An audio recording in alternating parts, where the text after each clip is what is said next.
Sabe aquela jornada que começa com um sonho de uma vida melhor, mas que no meio do caminho se transforma num verdadeiro pesadelo?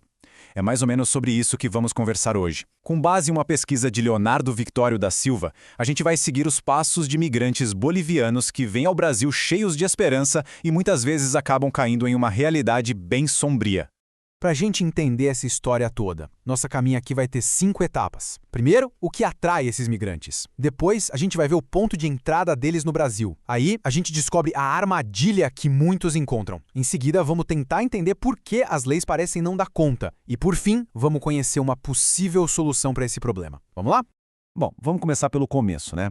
O que faz uma pessoa deixar seu país, sua família, sua vida para trás? A resposta, em grande parte, está na economia, numa diferença de oportunidades que é simplesmente gigante. Imagina só ouvir um anúncio desses no rádio ou ler no jornal lá na Bolívia. $200 por mês trabalhando poucas horas. Para muita gente, isso soa como uma oportunidade de uma vida. É uma isca muito, muito poderosa, principalmente quando se compara com a realidade de lá. E olha, não é só uma impressão. Os números estão aí para provar.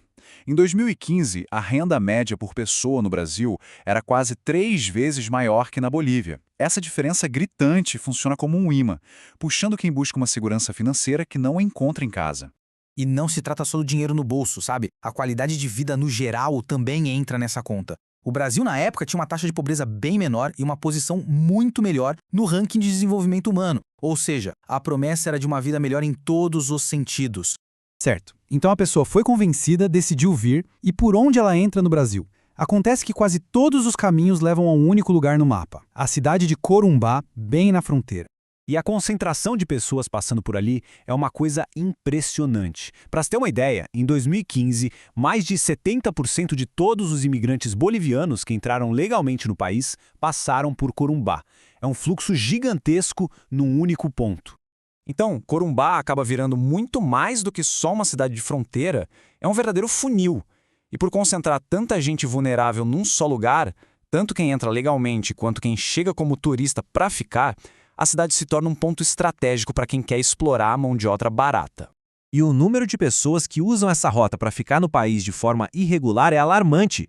Olha só, entre 2015 e 2016, mais de 17 mil bolivianos entraram como turistas por Corumbá e nunca mais voltaram. Essa gente toda acaba engrossando a fila de trabalhadores sem documentos totalmente vulneráveis.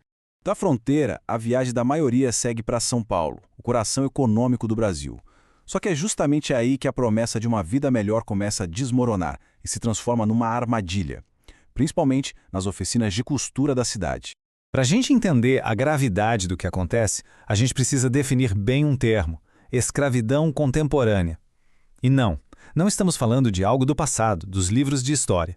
É um crime que acontece hoje e que tem uma definição bem específica na lei brasileira. A lei do Brasil diz que trabalho análogo à escravidão pode ser 4 coisas: trabalho forçado, quando a pessoa é obrigada a trabalhar sob ameaça; jornada exaustiva, daquelas que acabam com a saúde da pessoa; condições degradantes, que ferem a dignidade; ou a famosa servidão por dívida, quando cria uma dívida que nunca acaba só para prender o trabalhador. E o detalhe, basta uma dessas coisas para já ser considerado crime. E é aqui que a história fica intrigante, quase um paradoxo. O Brasil tem uma das leis mais modernas e completas do mundo para combater esse tipo de crime. Então a pergunta é, por que isso continua acontecendo em larga escala? Se a gente olha para a história, o Brasil tem uma tradição de leis avançadas nesse campo. Desde a Lei Áurea, lá em 1888, até a nossa Constituição de 1988, que é cheia de proteções aos direitos humanos, no papel, a nossa estrutura legal para proteger o trabalhador é muito forte.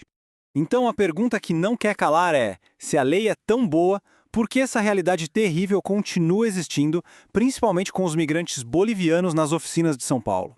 A pesquisa aponta para um abismo gigantesco entre a lei e a prática.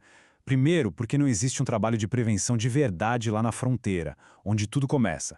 Segundo, porque simplesmente não tem fiscais do trabalho suficientes para fiscalizar tudo. E terceiro, claro, a vulnerabilidade extrema de quem chega sem dinheiro e sem documentos faz deles um alvo muito fácil. Mas o mais interessante da pesquisa é que ela não fica só apontando o problema. Ela também propõe uma solução bem focada, simples e que ataca a raiz de tudo: a falta de informação. E a sacada da proposta é genial. Em vez de focar só em punir o criminoso, depois que a exploração já aconteceu lá em São Paulo, a ideia é agir antes, é intervir na porta de entrada, lá em Corumbá, é focar na prevenção e não só no combate.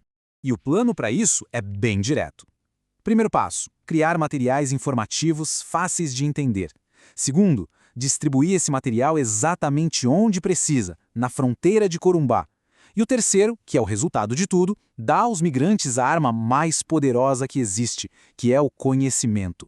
E o que teria nesses materiais? O essencial para a pessoa poder se proteger, explicar o que é esse crime, mostrar os sinais de alerta, tipo, se alguém quiser reter seus documentos, explicar quais são os direitos básicos de qualquer trabalhador no Brasil, não importa se tem documento ou não, e o mais importante, dizer onde e como pedir ajuda em segurança.